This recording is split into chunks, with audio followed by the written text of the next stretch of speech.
तो यहाँ पर हम आज के इस प्रॉपर वीडियो में हम बात करने वाले हैं वृत्त का क्षेत्रफल और वृत्त का परिधि कैसे हम लोग ज्ञात कर सकते हैं। तो वृत्त के क्षेत्रफल और वृत्त की परिधि ज्ञात करने से पहले हम कुछ बातों के बारे में हमको समझना होगा, फिर जाके हम समझ पाएंगे कि वृत्त का क्षेत्रफल कैसे निकाल सकते हैं और वो कौन सी बातें हैं और समझते हैं। सबसे पहली बात, वृत्त कहते हैं किसको? तो अगर तुम्हारे पास एक पॉइंट है और इस पॉइंट से सर्टेन डिस्टेंस पर, कुछ निश्चित दूरी पर इसके चारों ओर कुछ पॉइंट और मौजूद हैं, ठीक है। इस पॉइंट के एक निश्चित दूरी पर, मतलब एक ही दूरी है, कांस्टेंट डिस्टेंस है, उस कांस्टेंट डिस्टेंस पर कुछ पॉइंट्स मौजूद है। इस पॉइंट को अगर अपन मिला दे, इस पॉइंट को अगर मिला दे तो ये बन जाता है तुम्हारा सर्कल। क्या बन जाता है? सर्कल बन जाता है। हम क्या बोल रहे हैं? वृत्त के एक बिंदु से निश्चित दूरी पर स्थित बिंदुओं के समूह को जब मिलाते हैं तो वो हमारा सर्कल यानी कि वृत्त बन जाता है। ये जो ठीक बीच वाला बिंदु है इसको अपन बोलते हैं सेंटर। क्या बोलते हैं? सेंटर बोलते हैं, यानी कि पॉइंट बोलते हैं।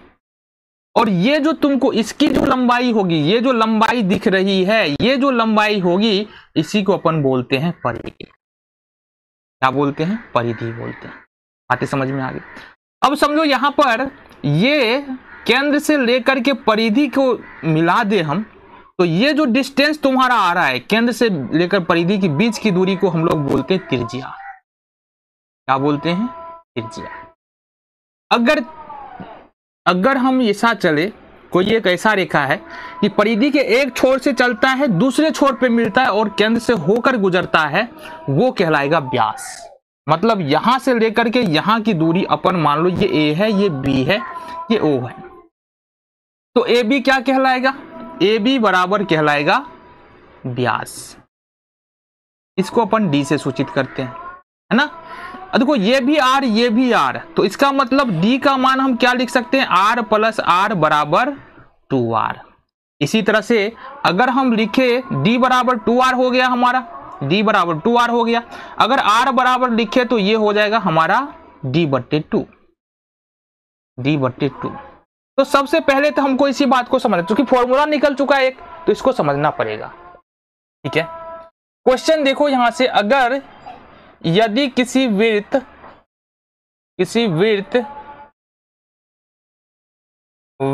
की त्रिज्या 7 सेंटीमीटर है, 7 सेंटीमीटर हो, तो उसकी व्यास क्या होगी? उसकी व्यास क्या होगी, ये हमको अपन समझना है। तो हमने क्या बाबू, व्यास जो होता है ना, वो त्रिज्या, व्यास जो होता है वो त्रिज्या का दोगुना होता है। मतलब यहां से यहां तक आर, यहां से यहां तक आर, तो आर प्लस आर 2r, और ये फॉर्मूला लगाएंगे हम d बराबर 2r। तो अपन क्या लिखेंगे? यहां पर r का मान दिया है 7, जैसा कि त्रिज्या को हम लोग r से सूचित करते हैं, और d बराबर होता है 2r। तो यहां से हो जाएगा 2 गुने r का मान है 7 बराबर 14 सेंटीमीटर। आते समझ में आ गए? ठीक है, चलो एक क्वेश्चन और देख लेते हैं। यदि किसी वृत्त का व्यास 28 सेंटीमीटर है तो त्रिज्या क्या होगा? त्रिज्या क्या होगा, जरा हमको ये बता दो। तो अगर यदि किसी वृत्त का व्यास 28 सेंटीमीटर है तो त्रिज्या क्या होगा? तो यहां पर व्यास दिया हुआ है बाबू, व्यास दिया है, जो दिया यहां पर 28 सेंटीमीटर। अपन को क्या पता है कि d बराबर होता है 2r, इट मींस कि r बराबर होगा d/2, जैसा कि हमने यहां पर बताया है। अब यहां पर d का मान दिया है 28 और बट्टे में आएगा 2, 14 दूनी 28, तो r का मान यहां से निकल के आ गया 14। कितना आ गया? 14 आ गया। बातें समझ में आ गई? मुश्किल देखो बिल्कुल भी नहीं है, ठीक है जी, मुश्किल नहीं है। आ गया देखो,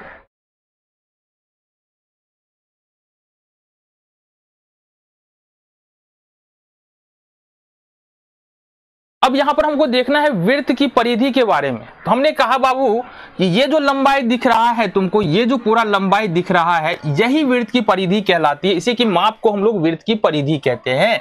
तो अगर वृत्त की परिधि की बात करें, यहां पर लिखेंगे वृत्त की परिधि। वृत्त की परिधि की अगर हम बात करते हैं तो ये हो जाता है हमारा 2πr। यहां जहां पर पाई का मान जो है पाई का मान जो है वो या तो 22/7 होगा या 3.14 होगा, जो तुम्हारे बुक में दिया होगा उसका यूटिलाइज करना है। यहाँ पर हम 22/7 लेकर के चलने वाले हैं, ठीक है। तो क्वेश्चन देखते हैं इस पर। यदि किसी वृत्त की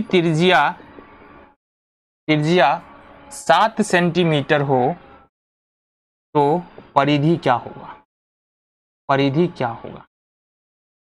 तो यहां पर अपने पास दिया क्या है? यहाँ पर r का मान दिया है 7 सेंटीमीटर। हमको पूछ रहा है वृत्त की परिधि क्या है। तो परिधि बराबर, वृत्त की परिधि बराबर होता है बाबू 2 पाई r। इट मीन्स कि 2 का 2, पाई का मान हमने कहा कि यहाँ पर अपने को 22/7 लेना है, तो 22/7 लेंगे और r का मान यहाँ पर 7 दिया है। 7 से 7 यहाँ पर क्या होगा? कैंसिल हो जाएगा।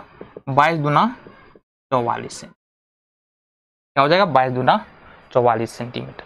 तो ये तो हमको यहाँ से ये समझ में आ रहा है कि वृत्त की परिधि हम किस प्रकार से निकालेंगे, ठीक है। बट एक क्वेश्चन और यहाँ से बन के निकल के आएगा और एक फॉर्मूला भी आएगा। क्वेश्चन सबसे पहले देखते हैं। यदि वृत्त की परिधि 88 सेंटीमीटर है तो त्रिज्या क्या होगा? अब ये प्रश्न, तो इसके लिए हमको समझना पड़ेगा सबसे पहले कि वृत्त की परिधि बराबर हम क्या लिख रहे हैं? वृत्त की परिधि बराबर हम लिख रहे हैं 2 पाई r। यहां पर इसका मतलब यह है कि अपन लिख सकते हैं वृत्त की परिधि बराबर, इसका मतलब है 2 गुने पाई गुने r। इसका मतलब ये, मतलब सब गुना में है ना। अब अगर ये गुना में है, अगर हम सिर्फ r बराबर लिखना चाहे तो ये दोनों इसके भागा में आ जाएगा। इट मीन्स कि r बराबर यदि लिखना चाहेंगे तो ये हो जाएगा वृत्त की परिधि और बट्टे में 2 पाई। ये हो जाएगा वृत्त की परिधि बट्टे में 2 पाई हो जाएगा। अब समझो यहां से, यहां पर परिधि कितना दिया है? देखो यहाँ परिधि कितना दिया है? 28 सेंटीमीटर दिया है। तो यहाँ ऊपर में तो 88 सेंटीमीटर हो जाएगा। 88 दिया है तो 88 सेंटीमीटर हो जाएगा। नीचे में 2 पाई लिखना है। इट मीन्स कि 2 गुने 22/7 लिखना है। यहाँ पर 2 गुने 22/7 लिखना है। तो अगर हम बनाना चाहे तो 88 और बट्टे में 22 दूना 44 हो जाएगा और 44/7। इसका मतलब यह है कि हम 88 में भाग दे रहे हैं 44/7 से। क्या कर रहे हैं? 88 में भाग दे रहे हैं 44/7 से। तो इसको अपन ऐसे लिखेंगे 88 डिवाइडेड बाय 44/7 और ये 88 को 88/1 अपन लिख सकते हैं, है ना। आ जाओ, ये 88/1 हो जाएगा। भाग बदलेगा गुना में, 7 ऊपर चला जाएगा 44 नीचे जाएगा, जैसे कि भाग के नियम से हमको पता है 7/44। ये 44 दूना कितना होगा? 88 और ये 7 दूनी कितना होगा? 14। तो यहां से हमारा क्या निकल के आ रहा है? r का मान निकल के आ रहा है। देखो यहां से हमको ये समझ में आता है कि अगर हमारे पास त्रिज्या दिया है तो परिधि निकाल सकते हैं, और अगर परिधि दिया है तो त्रिज्या निकाल सकते हैं। अगर हमारे पास त्रिज्या दिया हुआ है तो सूत्र का प्रयोग करेंगे 2 पाई r, जहां r वृत्त की त्रिज्या है। अगर परिधि दिया है तो सूत्र का प्रयोग करेंगे वृत्त की परिधि बट्टे 2 पाई, ठीक है।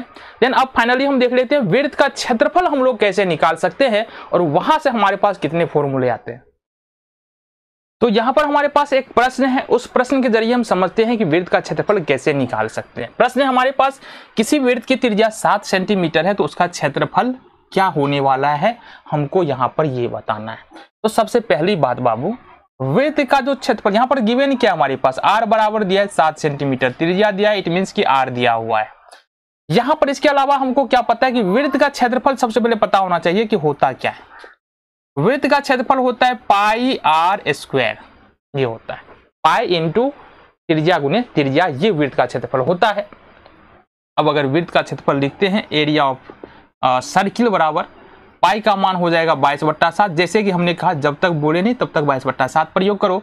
r का मान है 7, तो 7 को चूंकि r का वर्ग है और वर्ग का मतलब होता है r गुने r, ठीक है। इसका मतलब हम इसको लिखेंगे 7 गुने 7। 7 से 7 कैंसिल हो जाएगा, 22 सत्ते कितना हुआ? 54, यानी कि 54। बातें समझ में आ गई। इस तरह से हम वृत्त का क्षेत्रफल क्या कर सकते हैं, निकाल सकते हैं। अब आ जाओ, ये तो हुआ कि अगर त्रिज्या दिया है तो अपन वृत्त का क्षेत्रफल निकाल लेंगे, लेकिन अगर मान लो वृत्त का क्षेत्रफल ही दिया है तो त्रिज्या कैसे निकालेंगे। क्वेश्चन देखो यहां से, यदि किसी वृत्त की त्रिज्या ने वृत्त का क्षेत्रफल 54 या 49 पाई स्क्वायर है तो उसकी त्रिज्या क्या होगी।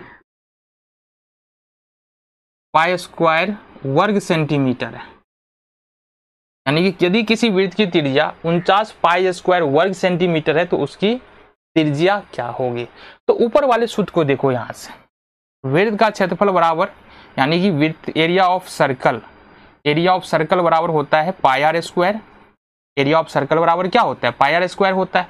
अगर हम लिखे आर स्क्वायर बराबर, चूंकि पाई आर स्क्वायर के साथ गुना में है तो अगर पाई को इधर लाएंगे तो ये भागा में हो जाएगा। तो अगर हम लिखते हैं आर स्क्वायर बराबर तो ये हो जाएगा ए बट्टे ए, ये ए लिखना है ना अपन को, तो ए बट्टे हो जाएगा पाई। अब अगर अपन लिखते हैं आर बराबर, तो ये चूंकि यहां भी वर्ग लगाएंगे, यहां भी वर्ग लगाएंगे, ये रूट लगाएंगे, तब जाके ये आर बनेगा। तो आर बराबर क्या होगा, यहां तो आर स्क्वायर है तो ये तो निकल के आर हो जाएगा, यहां कुछ नहीं निकलने वाला है तो ए बट्टे पाई हमारा हो जाएगा।